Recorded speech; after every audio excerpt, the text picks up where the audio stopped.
Our next group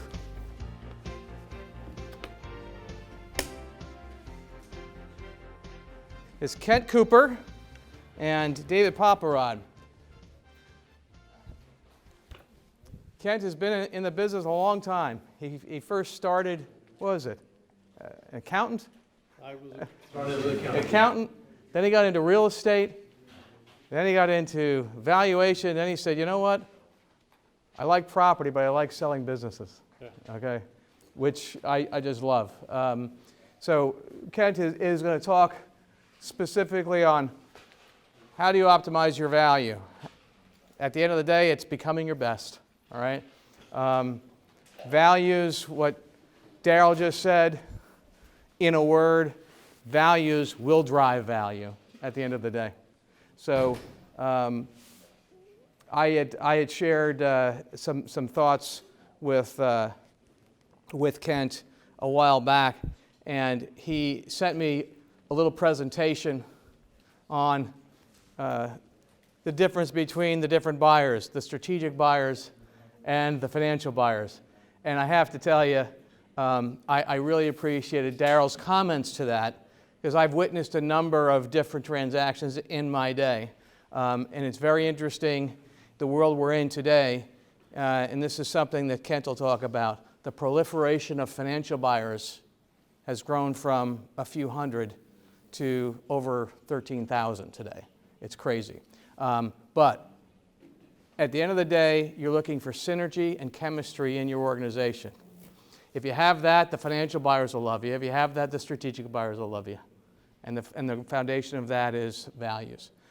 Let's talk about optimizing the value. All right, thanks. All right. Thank you. Let me first ask, how many people in here are former military service? Former military. Who served in? Thank you guys for serving. I really appreciate that. I'm former Marine Corps. The United States Marine Corps just had its 242nd birthday last Friday. So just thought I'd pass that on there. Anyway, a little about myself, my background. I do have an accounting degree from Texas State University. I started early, right after the Marine Corps, went to college, graduated. My first real job was with Payne Weber. I started as a retail stockbroker with them. And I did that for a couple of years, and then I was able to finagle myself over in the corporate finance side. And in corporate finance, I worked on several IPOs, LA Gear, let's see, what Checkers we did, Euro Disney, and even Roger Rabbit. That was really something else anyway. So I went through the crash in 1987.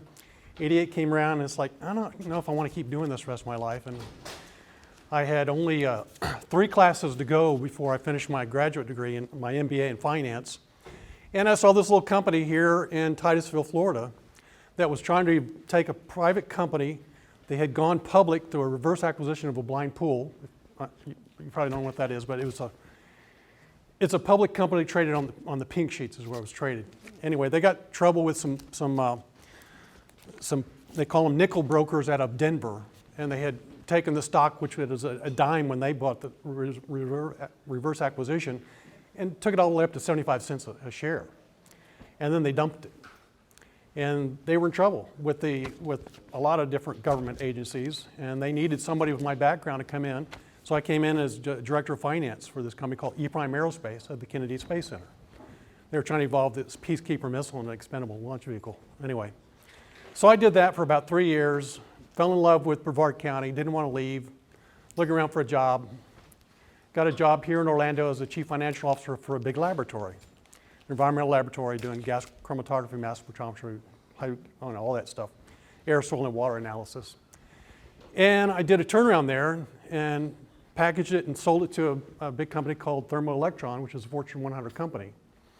And I'm hanging there. I said, well, you guys need a controller? No, Kent, we kind of got that covered here. We don't really need you. It's like, okay. So I went out with the lab director. He and I were best friends.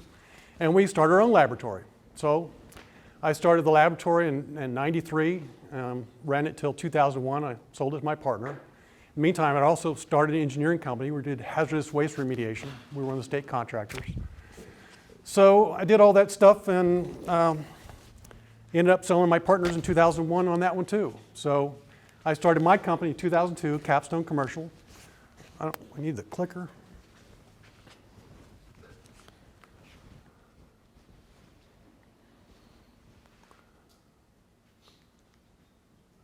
Okay. So 2002, now I concentrate on 4 core services for my clients. Number one, I act as a business intermediary for buyers and sellers. I concentrate on the lower middle market. Those companies are going to sell between 3 and 20 million. Usually EBITDA at least 500,000 to $1 million is what I concentrate on. Secondly, I'm a CCIM. I broker commercial real estate. I'm also a certified valuation analyst with the NACVA, National Association of Certified Valuation Analysts, and I'm also a certified general real estate appraiser. So I provide those 4 services, but I really concentrate right now on the lower middle market. If you look at the baby boomers, half of the baby boomers are over 65 and half of the baby boomers are under 65. But they're retiring at the rate of 10,000 a day. So as they retired, many of those are going to have businesses. So my business plan personally is to provide my services to those individuals in the lower middle market that are wanting to sell out. And that's where I've concentrated on. Part of the things you do when I first talk to a new client is to gather the information. And I usually gather the first 3 to 5 years of profit and loss and balance sheets. And the first thing we do is I put it on a spreadsheet, all the years by year. You can see where the forecast or where they've been and try to determine where they're going to go in the future. But you do a lot of different analysis to compare those businesses and how their financials look. I use RMA, Risk Management Associations, and I can gauge how other businesses like them in that industry or that SIC code are performing. And that's how I kind of rate them. But these are different analyses that are performed. The buyers that I work with are varying in, how should I say, abilities. A lot of them will depend on CPA firms to help them through the acquisition process.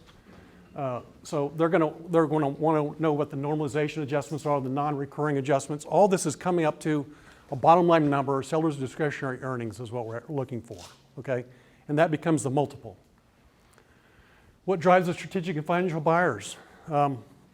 As I mentioned, most of the private equity groups I work with are wanting companies that have EBITDA at least $1 million, okay?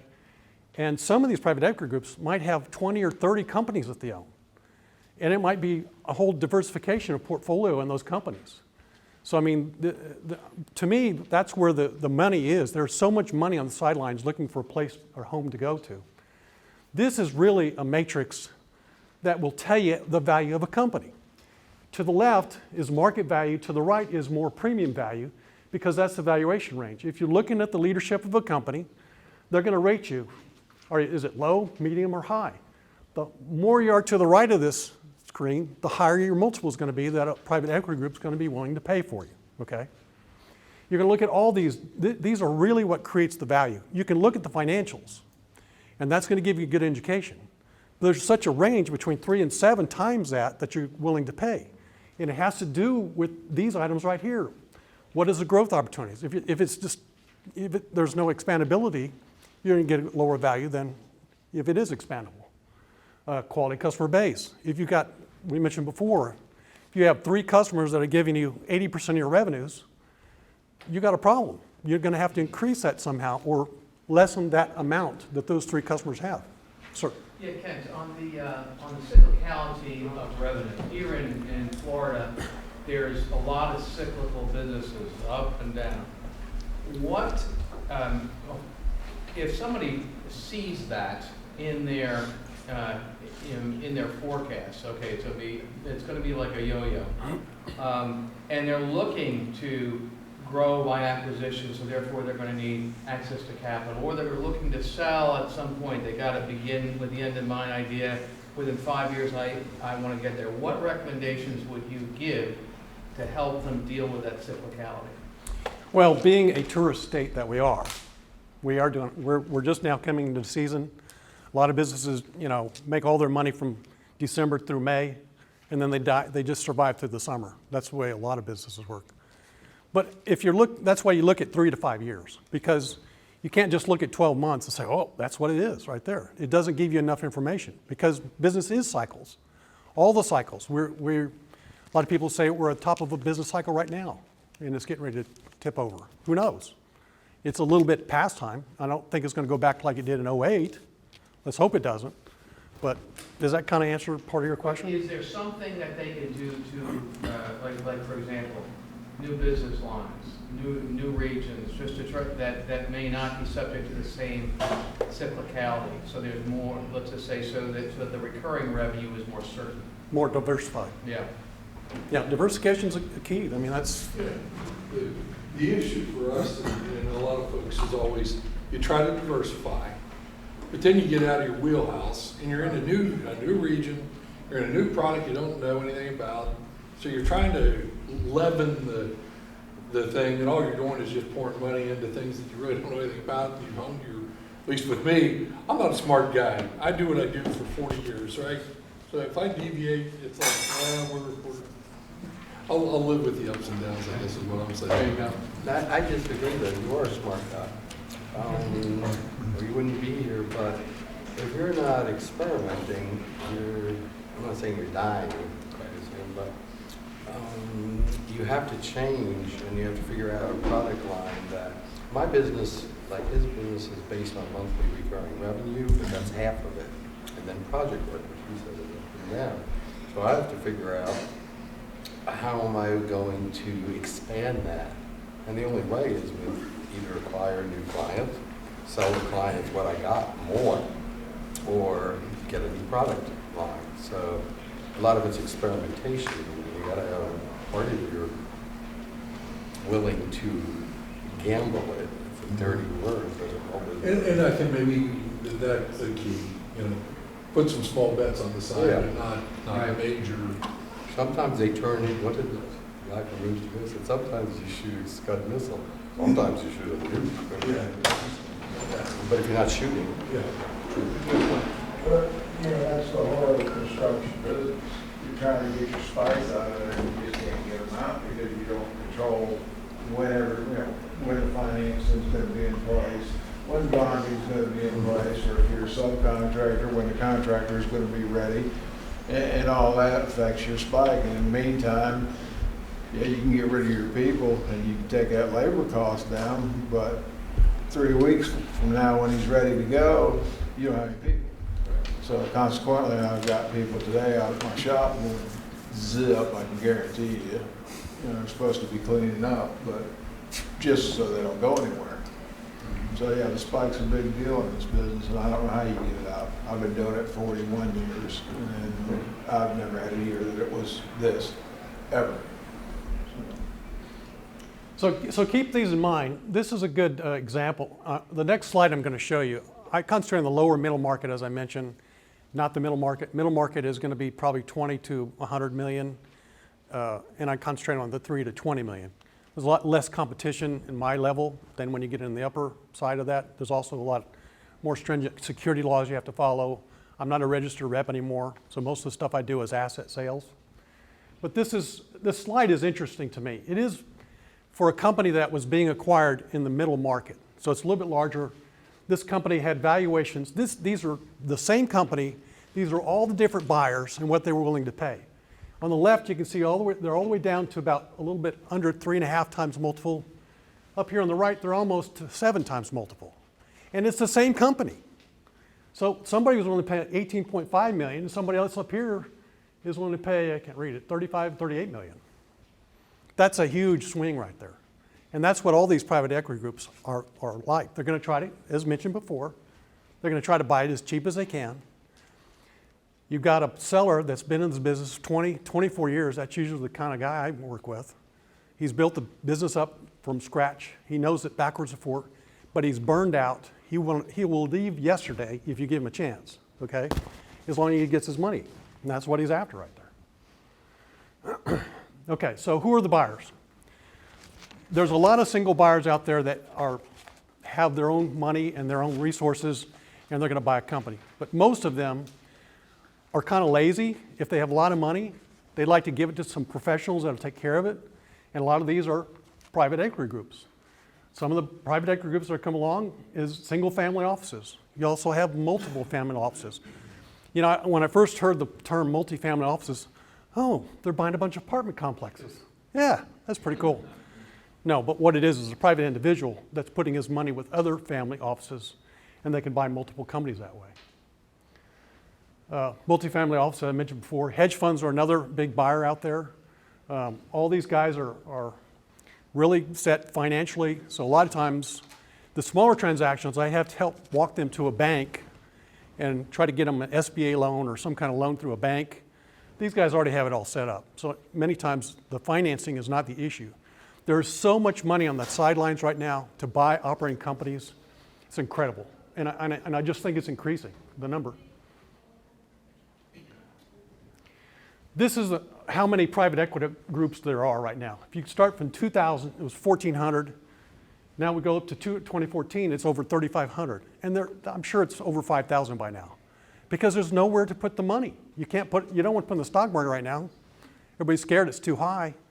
You're not going to be able to be a hard money lender and get 10 or 12% because there's not that many people that want to pay that kind of interest. So where are you going to put your money? The only place to put it is in operating businesses that will continue to grow and expand, and that's one way you're liquidating. Where are the private equity firms? A lot of people think, well, man, they're all coming from China or somewhere like that. Well, you can see the United States, North America, we've got 1,956 registered family offices and private equity groups in the country. You can see where the other countries are. China is not really there yet. They say they're going to be the superpower of the world, but who knows? U.S. has still got the financial backing of all the world. So, but that gives you an idea where the private equity firms are and how fast they're growing. In closing, I'd just like to say, if you've got a business and you're trying to grow it, you've grown it to the point where it's time for you to exit. Everybody says, well, when's the right time to sell? Well, to me, the right time to sell is when your revenues continue to go up. You don't want to have a big up in your revenue and your net income, and then all of a sudden the next year is down, and then that's when you decide you want to sell. You want to sell on the up kick, not on the down kick, because that's when you're really going to get robbed on your valuations. So I'm going to pass that off to. Excuse us, question over here. Yeah, question, sure. Just a quick question. What percentage do you charge to sell business? It's difficult to talk about commissions in public, okay? There are laws that we can't really talk about it. I will say it's a sliding scale, okay? A business that sells for, say, $10 million is going to sell around 3, 4, 5%, something like that. A company that sells for $3 million is going to be somewhere, say, 8 to 10%, okay? So the bigger the sale, the lower the commission, smaller sale, the greater commission. Thank you very much. There's some room for negotiation in that. There's always negotiation, every time. Everything's under negotiation in that. Yes, sir. But in reality, it takes just as much time to do the $3 million sale as it does to do the $30 million. So really, you're just trying to average out That's right. your billable rate.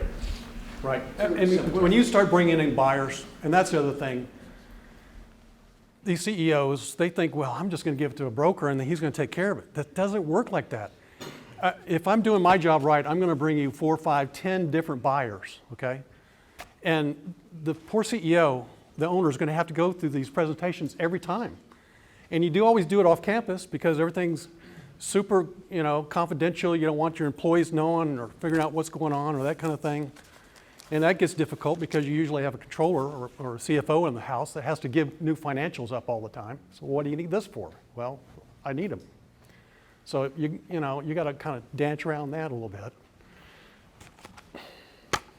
Any other questions about I that? got one question based on what you just said. Is it okay, and if so, how do you let your employees know you're looking to do a transition? Rather than trying to keep it under wraps, if you are transparent with your employees, if they know what's going on, and you want them to know what's going on because you want them to stay, how do you navigate those waters? There's always a right time to do that. You're going to have to do that sooner or later, and that's what all ownership dreads, but there's a right way and a wrong way to do it. I'll give you a story here. A couple years ago, I was representing an aviation parts distributor. They were doing about $14 million in revenues. EBITDA was about $1.3 million, something like that. And they had a sales staff, I think, of 8 people. that they called around all these different, and they were selling fixed and rotary wing parts, okay? Well, one of his major competitors wanted to buy the company, and they made a good agreement, they became friends and all that, and then the buyer said, well, look, let me take you and a couple of your top sales reps out to dinner. I said, okay. So they went to dinner, and they all had a good time, and all this was going on. A week later, 2 of his key employees went to work for that company before the acquisition was even done.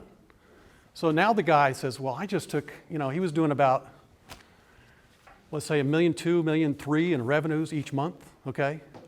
And he took his 2 top sales reps away. Right off the bat, they lose $250,000 in gross revenues a month, just like that, from 2 people. No non-compete. No non-compete. Non-solicitation. Right.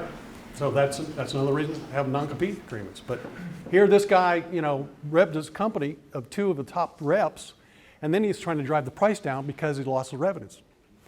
That's pretty dirty pool stuff. Now, when the buyer found out what was going on here, and the buyer was brought to us, I was representing the seller, the buyer was brought by another broker, okay? And as soon as the seller found out what had happened there, this guy was Italian. I'm not ethnic or anything, but the guy was Italian. He says, if I find this guy, I'm going to drill both of his kneecaps. A little odd. So, Say, follow-up question, what about NDA, when they were talking, that would cover something like that? yeah, I make everybody sign a non-disclosure agreement before I even give them any information. Yeah. But I'll give you another example of that. I had a big restaurant that I'm currently trying to sell right now. And made the buyer sign the non-disclosure agreement, and he comes in, and this is a big restaurant, it's an 11,000 square foot restaurant, and he comes in, hi, I'm George, I'm going to be your new boss. It's like, he's telling all his key people this. It's like, George, you signed a non-disclosure agreement, what are you doing? So then he goes outside, and this is at Port Canaveral. He starts going to all the other restaurants saying, hey, my name's George, I just bought the restaurant over here. We're going to work this work out here. So it's like, George, what are you talking about? Well, then his 3 corporate people came down from Maryland. This is a big restaurant chain. His 3 corporate people came in, and they said, George, no, we're not going to buy this, but hell no, we're not going to buy this, okay? So by that time, George already told the whole world, I'm buying this. Non-disclosure agreements were signed. But it's a lot of times they don't know what they signed. They don't understand what the word non-disclosure agreement means. And you could probably make a case that you could put a legal case against them. You could, because they disclosed information that they weren't supposed to. Another question on the other side. Everything we've talked about so far is for outside sales, right? Sell to an outside buyer. What about financing for inside buyers? You got a management team that wants to buy, didn't have the equity themselves. That's a good point. And a lot of these private equity groups would rather that CEO stay in place. And what many of them do, they'll offer to buy them out for 80%. They'll stay in for 20%, plus they'll give them some kind of buyout at some particular time in the future. Maybe 3 years, maybe 5 years, just depends. So, I mean, it's not always 100% sell. It could be. That's not what I'm saying. I'm saying if you've got a management team in place, right, and you just want to help them get the financing so they buy it, but you're looking for a private equity firm to finance them, not, it seems like that's a difference than what we were just talking about. No, you're right. There's a lot of money out there to finance something like that. You want to, Chris can add to that. Yeah, that would more traditionally something like that where you have internal employees, maybe a successor like a family member or something. That's something where you would probably look at traditional bank debt. Primarily, the banks are going to provide that through an SBA loan. Mm-hmm. An SBA loan allows those employees to buy you out. The bank essentially is giving you that money. They're going to have to put a little bit of cash in on that. It kind of varies depending on what the assets are that are being acquired. But they'll put a little bit of their money in. The bank puts in the bulk, 70-80% of the costs needed to acquire the business, and then that's paid out to you that way. And then they're essentially paying the bank / SBA back over the course of years for that purchase. You can get really creative with it, even from a bonus structure. Say, okay, we'll give you a bonus, and you say, okay, that bonus is going to buy the equity. And that could be a way to finance it as well for them and give them incentive to do it. Plus also, Alan, if you've got a 5-year plan to make that sale, the challenge oftentimes is the cash flow of the company might dip. Well, if they're incented, like Dave was saying, to drive value and earnings, then that money is the money they're going to be using to buy that.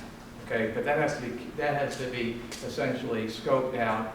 You do a pro forma of what it looks like, and that's some of the planning that goes on when there's an internal sale. All right, but good question. Yeah. All right, Yeah. go ahead, Dave. Hey, Kent. Thank you. Now for the tax section of the program. It's going to be short this time, so.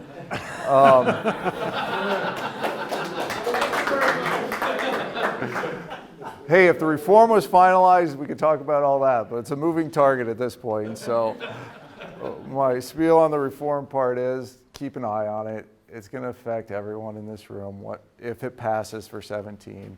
The closer and closer we get to the end of the year, it even more likely it may pass. If it gets past the end of the year into the next year, further we get away from the beginning of the year, the less than likely it's going to affect 17. So they keep changing it. It keeps going through committees. Keep an eye on it. If there's certain provisions in there that'll affect you, keep an eye on those provisions. One, I met with a prospect client yesterday. It was on cash method. So after you get over 10 million, you're required to go on the accrual method. Part of it is you can have cash method up to 25 million. So that was an important factor for them as well. And depreciation and things like that will be important as well if you're planning on buying purchase equipment towards the end of the year.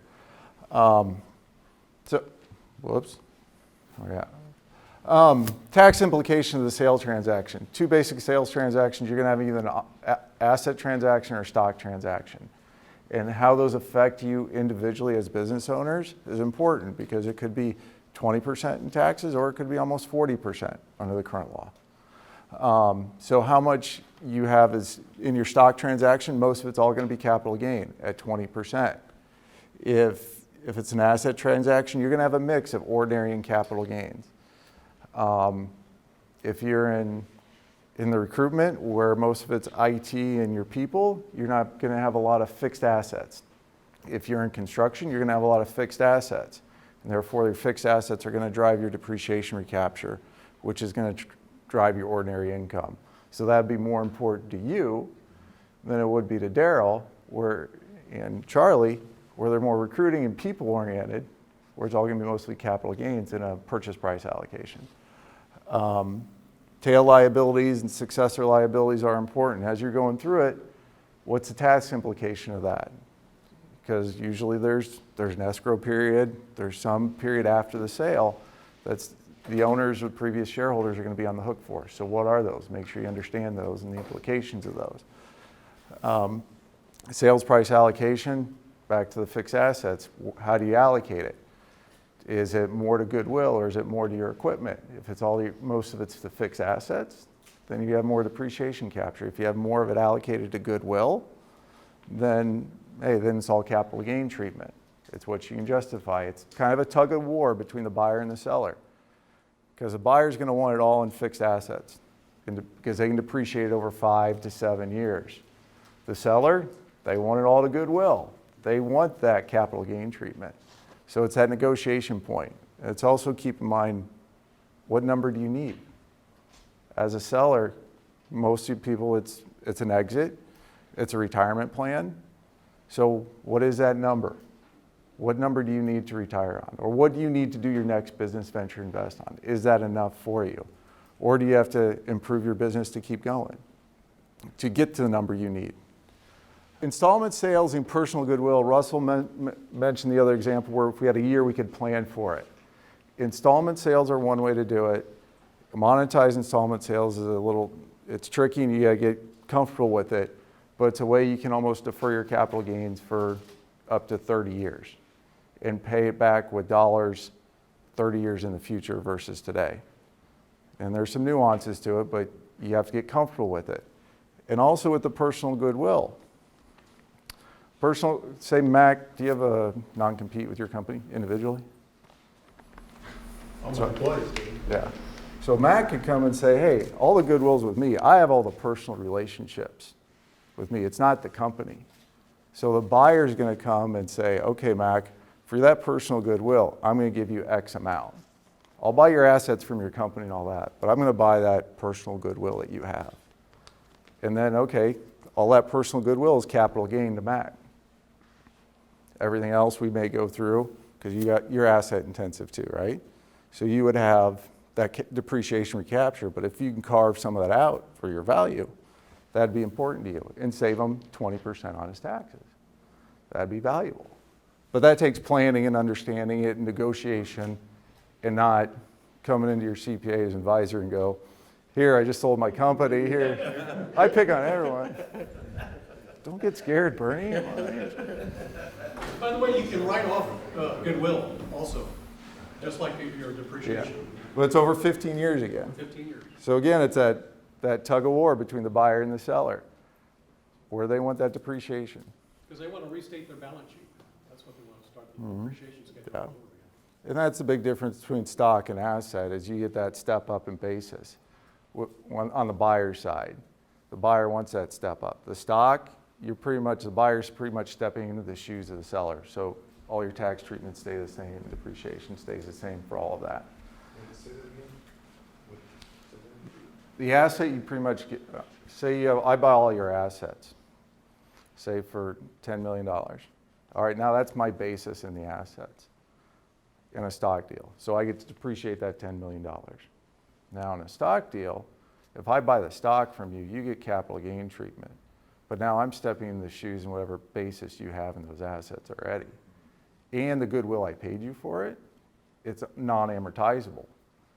I may step up the balance sheet and put goodwill on there, say it's $5 million in fixed assets or anything I can identify, but if you already depreciated all your assets, which you probably have, accelerated depreciation, most taxpayers would, I got zero value in that. There's zero tax benefit in that stock transaction. So that's why you get different values between an asset and stock. But there's some reason why people want to do a stock. There's also something called a 338H10, which treats an asset acquisition, it treats a stock acquisition for legal purposes as an asset acquisition for tax purposes. So there's certain criteria you have to meet for that. So there's things we can do and plan for it. Question, what if you're selling a revenue stream which someone is paying you? It's like an accountant which provides revenue stream. Is that considered an asset or Like a contract? Well, that'd be a contract, so contract? it'd be an intangible asset. So it'd be goodwill, it'd be capital. There's no depreciation. Your recapture is going to come in anything you depreciate. You get an ordinary deduction for it. If you're the seller, you get capital gains on something like that? Yes. No. Your customer list, your contacts, all that, your workforce in place, all of that will be capital gain. Now you kind of hit on something a little bit with the contingencies, which your contingencies you got to be careful with as well. Because if you're doing an installment sale and you have a contingency, that can come back to bite you. Because you do an installment sale, it's based on your deemed sales price. So it's at the max. So you may report gain, capital gain in those earlier years, and okay, that contingency doesn't happen. Now you have a reduced sales price, and therefore now you got capital loss in the future. Now capital losses you can only carry forward. You can't carry those back. So you're running into an issue there. Can we go back to Matt with the non-competes? Yeah. You were saying personal goodwill, and I think you were talking about it from his perspective because he doesn't have a non-compete for himself, but he has them for his people. Right. So if you're the seller, is it good if you're selling and there's no non-compete in essence for the person who's created the company? Well, you're going to lock him up in the deal. Oh, no, I know Yeah, that, so- but I mean, as far as the tax treatment, is that a positive for him? For him, yeah, because he would get capital gain on that treatment. And if he, Because he has a personal goodwill. Now, if he had a non-compete, If he had non-compete, then he's already locked up, and it's already locked up in the company. so then, okay. That comes where the planning comes in, and okay, and there's certain things you have to do to meet that personal goodwill, but that's very simplified general example. to do that. But it is something you can plan for, or maybe you just tear up the non-compete you have today and say, I don't have one anymore, I voided it all out. And when you sell 5 years in the future, you can say, okay, it was never there. If you do it the day, from an IRS standpoint, it'll be facts and circumstances. If you rip it up and try it, and okay, it was already signed there and we knew it was there, and they find it, then they're going to say, okay, it was there, you're just trying to get one over on us. But that's planning. Sign one and don't tell them. What value does it do, really? From the shareholder standpoint, you compete against yourself. I mean, you're taking all your value. And make sure you know your suspended losses. Your capital losses, if you have those carried forward, or your suspended losses. Majority of you, if not all of you, are probably all active in your business. So there's probably not much suspended losses. But if you're a passive investor, you may have passive losses that have been suspended. So knowing where you stand with some of those is important as you're going into a transaction as well. Let me just mention one other thing. When you're doing an asset sale, you keep your corporation. You're not destroying your corporation. You're just selling assets out of that corporation to another corporation, okay? Now, they're probably going to make you rename your corporation after the transaction is complete, because they're buying your name. What a perfect segue. So y'all, this is a little example, and some of you have seen it before, but I think it's a good picture of saying, I keep hitting the wrong button. Your current owners are here, and here's your company, and what Kent was saying, you're going to transfer your assets to a new company that the new owners are going to set up. And then the cash is going to come to the new company, and you're going to distribute out from there. So just a quick example. Same thing with the stock transaction, but the company stays there, so the company ownership follows the stock. So I'll try and transfer. Go ahead. My understanding is that on the assets, the reason most people want to do asset sales is the contingent liability with the company. So that's the reason they usually don't want to go with the stock, because if there's issues that nobody knows about that pops up or that nobody's been told about. There is still some successor liabilities even with the stock or with an asset sale, but generally you're right. But sometimes if you have a lot of manufacturer reps and a lot of licensing agreements and contracts that can't be assigned, stock may be the way to go just for those reasons. I mean, A lot of private equity groups like stock sales rather than asset sales, because they're buying an entity that's operating. If you buy the assets, the seller gets the cash, he gets the receivables, he pays off the payables, okay? He probably is going to have to pay off the credit lines. If they do the stock and they can transfer the credit lines over for liability reasons, he's still got all the cash there, he's still got the receivables, everything.